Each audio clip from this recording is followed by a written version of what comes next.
آج کے لیکچر کا آغاز وہ سیدہ زینب رضی اللہ عنہا کی زندگی کے ذکر خیر سے کرنے لگا ہوں کہ سیدہ رضی اللہ تعالیٰ عنہا کا سب سے بڑا، اور آبویسلی آپ جانتے ہیں کہ اس کے بارے میں مجھے جو سب سے بیسٹ کتاب ملی وہ احمد خلیل جمعہ صاحب کی تھی، خواتین اہل بیت۔ تو اس میں انہوں نے ان کا جو تذکرہ کیا ہے، اس تذکرے کے لیے جو انہوں نے بند باندھا ہے، جو موضوع باندھا ہے، وہ ہے نادر ہار کا پہلا موتی۔ تو میں بھی آج نادر ہار کے اس پہلے موتی کے ذکر خیر سے اپنے لیکچر کا آغاز کرتا ہوں۔ اور انہوں نے لکھا کہ سیدہ کی فضیلت بیان کرنے کے لیے صرف یہ بات کافی ہے کہ سیدہ کے والدین کائنات کے سب سے عظیم ترین ہستیاں تھیں، اس کے بعد کوئی بات کرنے کی ضرورت نہیں رہ جاتی۔ کتنی بڑی فضیلت ہے کہ اس کائنات کے سب سے افضل ترین والدین کے گھر میں وہ پیدا ہوئیں، اپنی زندگی کی وہ پروان چڑھتی رہیں۔ پھر جب شادی کے قریب ان کی عمر آئی تو ان کی خالہ ان کی والدہ کے پاس آئی اور ان سے اپنے بیٹے کے لیے رشتہ مانگا۔ اور احمد خلیل جمعہ صاحب نے لکھا ہے کہ اوبویسلی انہوں نے اپنے خاوند سے یعنی امام الانبیاء صلی اللہ علیہ وسلم سے اس کے بارے میں مشورہ کیا ہوگا اور یہ رشتہ طے ہو گیا۔ بی بی خدیجہ رضی اللہ تعالیٰ عنہ نے اپنا پسندیدہ ہار ان کو شادی میں تحفے میں دیا، اور اس طرح یہ اپنے خاوند کے گھر میں چلی گئیں۔ ان کے گھر پہلی بیٹی ہوئی جس کو حضرت فاطمہ رضی اللہ تعالیٰ عنہ کی وفات کے بعد حضرت علی رضی اللہ تعالیٰ عنہ نے ان سے شادی کی، اور دوسرا ان کا ایک بیٹا ہوا لیکن وہ فوت ہو گیا تھا۔ آپ کے داماد کا لقب بھی امین تھا۔ یہ میں جاننے میں حیران ہوا کہ ہم پڑھتے کچھ نہیں ہیں، اور جب میں نے یہ پڑھا ان کی کتاب میں تو میں حیران ہوا کہ داماد کا لقب بھی امین تھا قریش کے اس معاشرے میں۔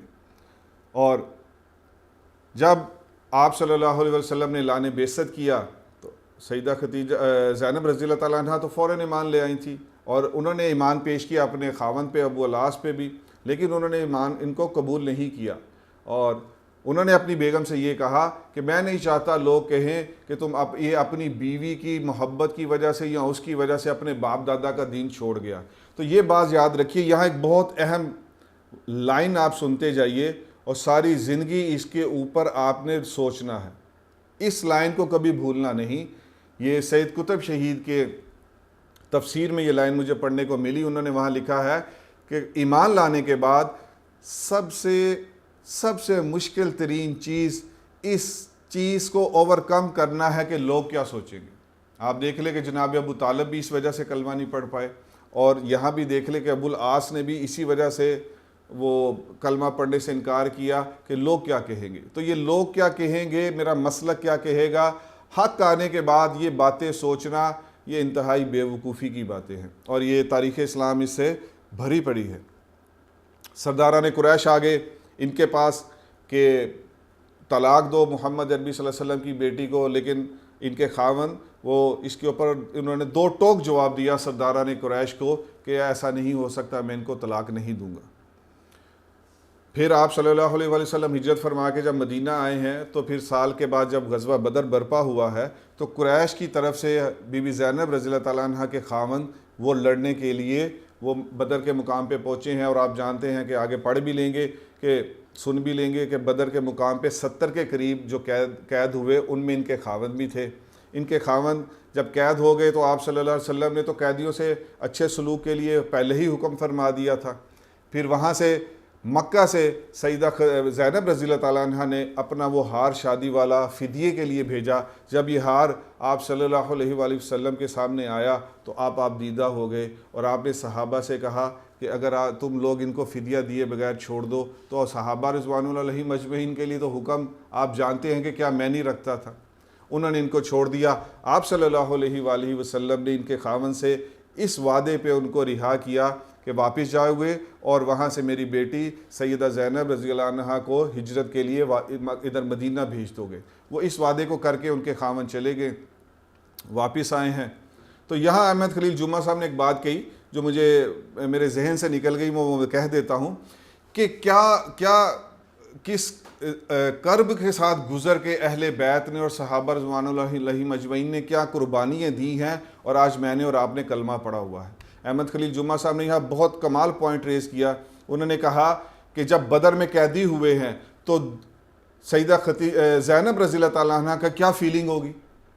ایک طرف والد امام الانبیاء صلی اللہ علیہ وسلم ہے، ان کی فتح کی خوشی، اور دوسری طرف خاوند کے گرفتار ہونے کی خوشی۔ میں نے جب یہ پڑھا تو میں کتنی دیر کے لیے سکتے میں آ گیا کہ کیا یہ کبھی باتیں باہر آئی ہیں؟ کیا کبھی میں نے آپ نے سوچا ہے کہ کیسی کیسی قربانیاں دے کر یہ دین یہاں تک پہنچے؟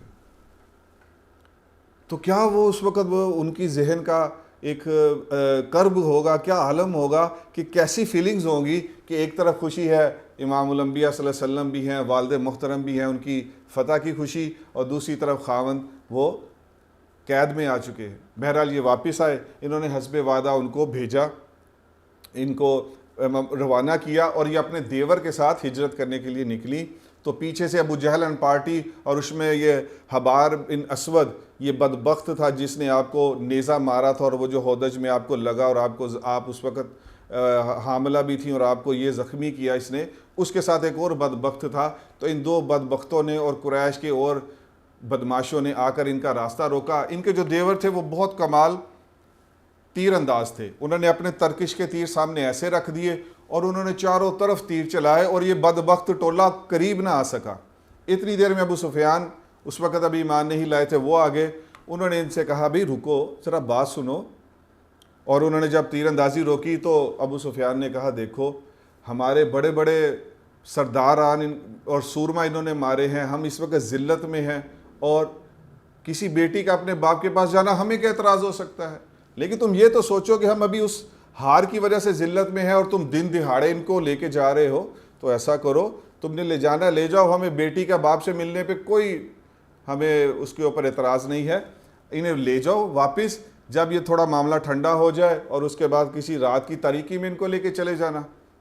تو یہ وہ واپس اپنے دیور کے ساتھ آئی ہیں۔ ادھر آپ صلی اللہ علیہ وسلم نے بھی کچھ عرصے کے بعد حضرت زید بن حارثہ کو ایک یا دو اور انصاری صحابہ کے ساتھ بھیجا اور کہا جاؤ ان کو لے کر آؤ۔